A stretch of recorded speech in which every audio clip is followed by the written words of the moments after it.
The strange case of the clock of Suyt'u Qaqa. Is it a sacred timekeeper, or is it a mirror of our many selves?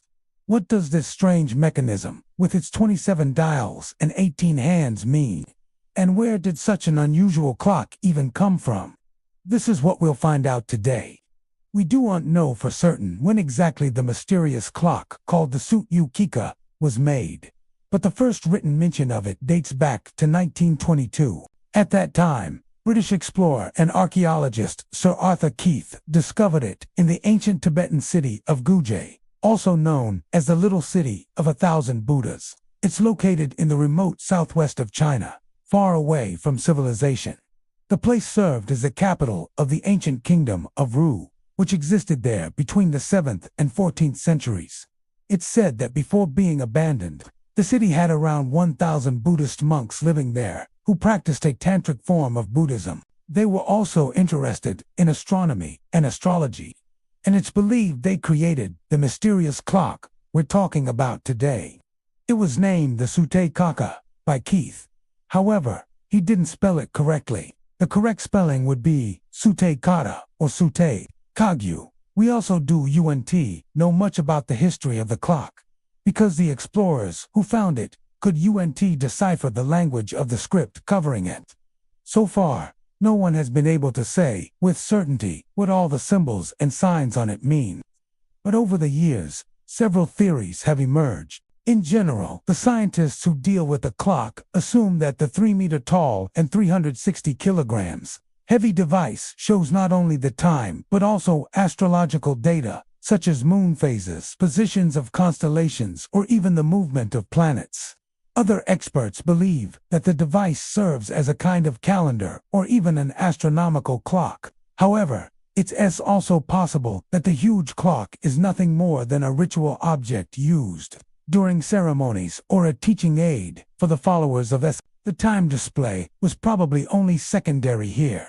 It's even possible that the clock was never actually completed, and we may be looking at some kind of prototype. There are various reasons why this clock looks so complicated, and why there are so many different displays. According to tradition, the monks who lived in the city of Guj wanted to gain knowledge of the cosmos. They tried to understand how everything was put together and how it worked. Of course, they also looked up into space and studied the stars. It's believed that the knowledge they gained through their observations was then passed down to future generations. The clock is therefore also referred to as a transmission mechanism. Although we can't yet say exactly what was transmitted through it, we don't know for sure whether the clock was created through secret knowledge, through magic, or whether it was simply a product of great ingenuity. In fact, these questions cannot be answered because we're lacking any written records or other clues. The most exciting feature of the clock is probably that it's made of copper, brass, and gilt bronze. The latter is a mixture of copper and zinc. Even in the Middle Ages, it was a particularly valuable material in East Asia, and was used to make ceremonial weapons or jewelry. The fact that such high-quality materials were used for this clock suggests that it had a special meaning and importance for the people who made it. Even after Keith's discovery, it took several expeditions to get the huge clock out of the ruins of Guj. It wasn't until 1984 that it finally arrived at the British Museum in London, where it can still be admired today. By the way, the site of Guj is now part of the Chinese province of Xinjiang. The city's ruins lie about 3,000 meters above sea level in a dried-up riverbed. Because of its location, it was once protected from outside attacks and could develop into an important center of learning. Experts believe that there were several universities in the city where monks and scholars gathered to learn, among other things, about the secrets of the universe. However, little is known about the supposed creators of the city, the Kingdom of Ru. It's believed that the kingdom was founded in the 7th century. However, the exact date of its founding, as well as the year in which it ceased to exist, is uncertain. The few records that have survived tell of a prosperous kingdom with a strong economy. Trade must have flourished here, as evidenced by the numerous seals found that show goods such as incense, spices, and precious stones. Apparently, the rulers of the country were very generous when it came to building monasteries and promoting Buddhism. Over the course of time, The kingdom is said to have grown steadily and reached its zenith under King Raupakan, who is said to have reigned in the 9th century.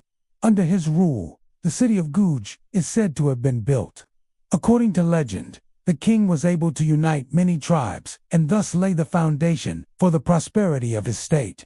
However, the good times were not to last. From the 11th century onwards, the kingdom had to watch helplessly as neighboring states became stronger and stronger. Eventually, the kingdom of Ru was conquered and Guj was destroyed around 1334. But let's return to the clock. As already mentioned, the entire thing is covered with various markings and symbols. Alone, there are 27 wheels and 18 hands. On the front of the clock, you can see 2 large hands that are pointing to figures on the outer wheel. These figures are arranged in a circle and symbolize the 12 earthly branches. These are part of the Chinese zodiac and are assigned to each year in a 12-year cycle. If we follow the path of the hand, we reach the No. 1, which points to another small hand. This moves on a semicircular scale from 1 to 60.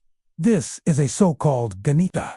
It was used to measure time intervals in India and is sometimes also referred to as a solar Ganita because it is linked to the duration of daylight hours in relation to the seasons. Depending on where the small hand is pointing, it can be determined how long it will take until sunrise again. The remaining dials show various constellations, the phases of the moon, and other celestial phenomena.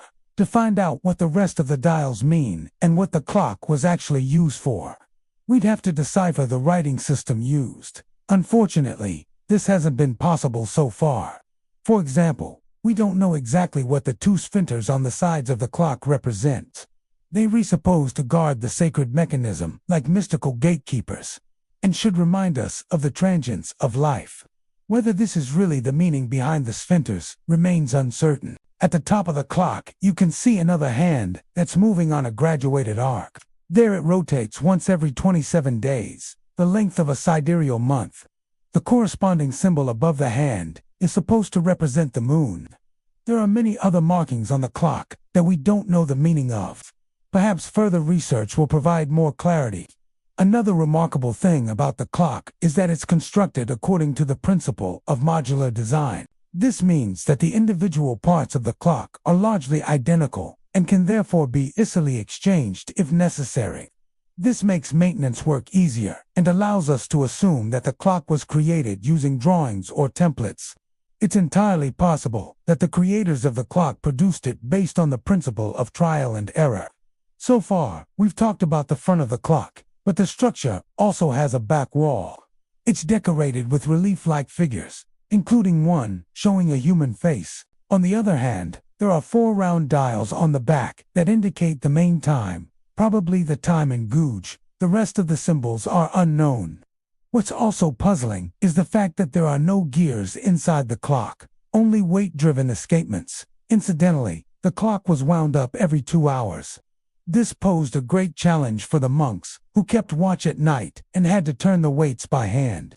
In summary, it can be said that the clock of Suyt'u Qaqa has puzzled experts for decades and continues to do so. For our part, we've taken a look at the fascinating mechanisms and pointed out some details that make the clock unique. Perhaps one day the mystery of the object will be solved, and we'll finally find out what secrets the monks of Guj wanted to uncover with the help of this mysterious machine. Before we finish today, we'd like to ask you for a small favor. If you enjoyed our look at this intriguing clock, please give us a thumbs up. Also, remember to subscribe to stay up to date from now on. Thank you for watching. Have a good one and see you next time.